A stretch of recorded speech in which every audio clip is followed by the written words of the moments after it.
You don't push people away. You just never learned how to believe they'd stay. So, when things get close, you pull back. Not because you want to, but because being left without warning once was enough to make closeness feel dangerous forever. You want connection, but you trust distance more. And it doesn't look dramatic. You don't yell, you don't slam doors, you don't make scenes. You just start showing less. Answer slower. Share smaller parts of yourself. You make the relationship easier to digest, not for you, but for them. Because the story underneath is this: if I give too much, they'll get overwhelmed. If I'm too real, they'll rethink me. If I'm fully seen, I'll be left. So you edit, you downplay, you offer what feels safe to offer. The version of you that won't rock the boat, won't ask too much, won't scare anyone away. It's not manipulation, it's memory. Your body remembers what it felt like to be dropped, to feel someone slowly pull away without explanation, to be too much or too emotional or just not worth staying for.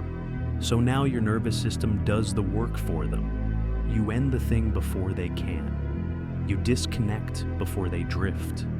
You detach before you have to grieve something you let matter. But it's not peace, it's just familiar. Familiar to feel alone. Familiar to carry your feelings quietly. Familiar to love people from just far enough away that it won't break you when they go. Even though what you actually want is to stop pulling away, to stay, to trust, to stop holding your breath in every moment of closeness. But that version of you, the one that stays soft even when love feels risky, they don't show up by force. They show up when you stop rehearsing the pain you think is coming. You've trained yourself to expect distance, to anticipate silence, to prepare for disappointment before it has a chance to reach you. And now, you don't even realize how much energy goes into managing closeness. You hear, "I love you," and your mind scans for the moment it'll change. You feel seen, and instead of softening, you tighten. You don't mean to, but something in you still believes safety comes from being unreadable. That belief didn't come out of nowhere. It came from early proof. Moments when you were too much, or too honest, or too real, and it cost you something. So, you adapted. You learned to be easy, predictable, safe to love, but never hard to keep. Now you're hyper-aware of your own presence. You monitor how much space you take up. You shrink what's loud, mute what's complicated, and deliver a version of yourself that feels impossible to walk away from. But it still happens, doesn't it? People still leave, still drift, still lose interest. And each time, part of you says, "See, this is why I don't open up." But here's the truth you avoid. You're not protecting yourself from heartbreak. You're protecting yourself from being fully seen and still abandoned. Because that, being known and left anyway, feels unbearable. So you choose distance before the decision isn't yours anymore. You ghost before you can be ghosted. You start to detach when things are good, not because you want to ruin it, but because you've learned good doesn't last unless it's tightly controlled. That's the root of it, control. If you can manage how people see you, maybe you can control how long they stay. Maybe you can control whether or not they leave with pieces of you. But control isn't connection. It's a shield. It's a system. It's a way of avoiding the truth that being known, actually known, is a risk you don't trust anyone to handle well. And over time, that belief doesn't just isolate you. It shapes your identity. You stop dreaming about real closeness. You lower your expectations. You call it being independent. But really, it's just loneliness with better branding.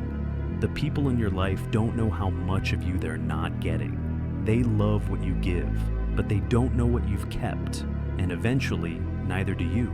Because when you've spent years managing how you're perceived, you start to lose track of what's real underneath. What's you and what's survival. This is not a fix. It's not a breakthrough. It's the quiet process of learning how to stay. Not for them, but for yourself. You won't undo this overnight. You won't flip a switch and suddenly trust people with every part of you. You won't speak without second guessing. You won't stop waiting for love to disappear the moment it feels real. But that doesn't mean you're broken. It means you've been protecting something for a long time. Your softness, your truth, your actual self. And letting someone near it again doesn't happen through logic. It happens through practice. Not performing, not pleasing. Practice. Like choosing not to leave the moment you start to feel seen. Like answering honestly when someone asks what you need. Like staying present when your mind wants to disconnect and plan an exit. It's subtle, it's uncomfortable, it will feel wrong at first. Because your nervous system still believes connection leads to abandonment, still thinks showing emotion makes you a liability, still measures your safety by how little you reveal. And that voice, the one that says, "Don't go there," isn't trying to hurt you. It's trying to keep you alive. That voice was built in a season when people weren't safe, when closeness meant control, when honesty got punished, when love felt conditional. And in that world, silence saved you. But silence is no longer keeping you safe. Now it's just keeping you alone. Because the version of you that kept everything guarded, they weren't wrong, but they're not right anymore. You've outgrown their rules. You don't need to perform calmness when you're unraveling. You don't need to pretend you're fine so no one feels burdened. You don't need to mute your joy, dull your sadness, soften your boundaries, or calculate your presence to be more tolerable. You're allowed to be real, not polished, not rehearsed, just human. That starts by telling the truth, even when your voice shakes. It continues when you let someone see your fear without masking it with jokes or silence. It grows when you stop punishing yourself for needing reassurance, when you stop apologizing for being someone with needs. You don't have to tear down your walls overnight. Just leave a door open, just one, long enough to let one person in, long enough to let yourself stay, long enough to learn that not every connection ends in collapse. The ones that do, they'll hurt, but you'll survive them. And the ones that don't, they'll change you. Because the only way to know that love can stay is to finally stop running from it, to finally stop assuming it's temporary, to finally let someone hold the parts of you that you were taught to hide. And if they don't hold them well, let them go. Not because you failed, but because they weren't ready for the real you. You've already spent years hiding your heart from the world. Don't waste more years trying to make it palatable. Let it be too much for the wrong people. Let it be enough for the right ones.